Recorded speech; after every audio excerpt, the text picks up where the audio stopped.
শেষ পর্যন্ত মাছি নিয়ে বিশ্বনবী সাল্লাল্লাহু আলাইহি ওয়াসাল্লামের কথাটিই মানল বিজ্ঞান। প্রায় 1400 বছর আগে নাজিল হওয়া আল কুরআনের বিশ্লেষণ করে মানুষ মঙ্গল গ্রহ পর্যন্ত পৌঁছেছে।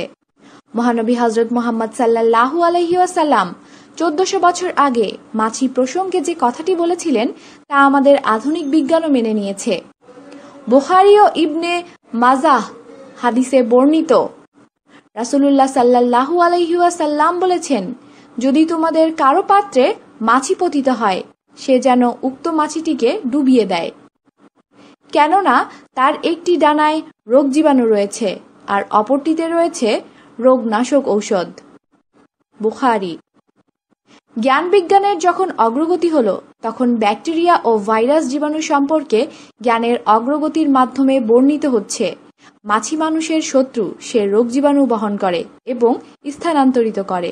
মাছির ডানায় রোগ জীবাণু রয়েছে, তাতে কোনো সন্দেহ নেই। তাই যদি হয়, তাহলে কিভাবে রাসূল সাল্লাল্লাহু আলাইহি ওয়াসাল্লাম রোগ জীবাণু বহনকারী মাছিকে ডুবিয়ে নেয়ার আদেশ করলেন?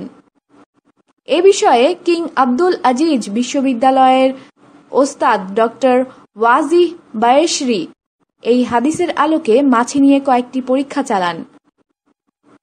জীবাণুমুক্ত কিছু পাত্রের মধ্যে কয়েকটি মাছি ধরে নিয়ে জীবাণুমুক্ত টেস্ট টিউবের মধ্যে আবদ্ধ করে রাখেন। তারপর নলটি পানির গ্লাসের উপর করেন।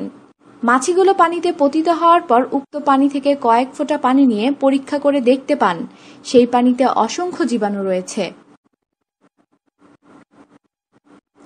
তারপর জীবাণুমুক্ত একটি সূচ দিয়ে মাছিকে ওই পানিতে ডুবিয়ে দেন। তারপর কয়েক ফোঁটা পানি নিয়ে পরীক্ষা করে দেখেন সেই পানিতে আগের মতো আর জীবাণু নেই, বরং কম। তারপর আবার ডুবিয়ে দেন। তারপর কয়েক ফোঁটা পানি নিয়ে আবার পরীক্ষা করেন। এমনিভাবে কয়েকবার পরীক্ষা করে দেখেন যে যতবার মাছিকে ডুবিয়ে পরীক্ষা চালিয়েছেন ততই জীবাণু কমেছে। অর্থাৎ ডক্টর ওয়াজিহ এটা প্রমাণ করে দিয়েছেন মাছির একটি ডানায় রোগ জীবাণু রয়েছে এবং অপরটিতে রোগনাশক ঔষধ রয়েছে। সম্প্রতি সৌদি আরবের রিয়াদে অনুষ্ঠিত ৮ম চিকিৎসা সম্মেলনে কানাডা থেকে দুটি গবেষণা রিপোর্ট পাঠিয়েছিল, যাতে বর্ণিত ছিল মাছিতে এমন কোনো বস্তু রয়েছে যা জীবাণুকে ধ্বংস করে দেয়। শাইখ মুস্তাফা এবং শাইখ খলিল মোল্লা এই বিষয়ে জার্মান ও ব্রিটেন থেকে রিসার্চগুলো ধারাবাহিক সংগ্রহের মাধ্যমে একটি বই বের করেছেন, যার মূল বিষয় ছিল নিশ্চয়ই মাছির একটি ডানায় রয়েছে রোগ এবং অপরটিতে রয়েছে রোগনাশক ঔষধ। বুখারী।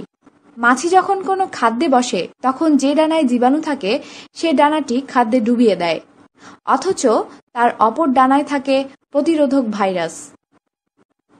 যদি মাছিটিকে ডুবিয়ে দেওয়া হয়, তাহলে প্রতিরোধক ভাইরাস খাদ্যের সঙ্গে মিশে মারাত্মক রোগ জীবাণুগুলোকে ধ্বংস করে দেয় এবং সেই খাদ্য স্বাস্থ্য ও সুস্থতার জন্য অনুকূল থাকে। নতুবা ওই খাদ্যই জীবাণুযুক্ত হয়ে মানব ধ্বংসের কারণ হতে পারে। সেই 1400 বছর পূর্বে এই ক্ষুদ্র জীবাণু দেখার শক্তি মানুষের ছিল না, অথচ রাসূল সাল্লাল্লাহু আলাইহি ওয়াসাল্লাম সেগুলোর দিকে ইঙ্গিত করেছেন এবং সে সম্পর্কে কথা বলেছেন এবং ওই বিপজ্জনক দিক বর্ণনা করেছেন যা আমাদের স্বাস্থ্যের জন্য ক্ষতিকারক। আমাদের সাথেই থাকুন আর অবশ্যই সাবস্ক্রাইব করুন।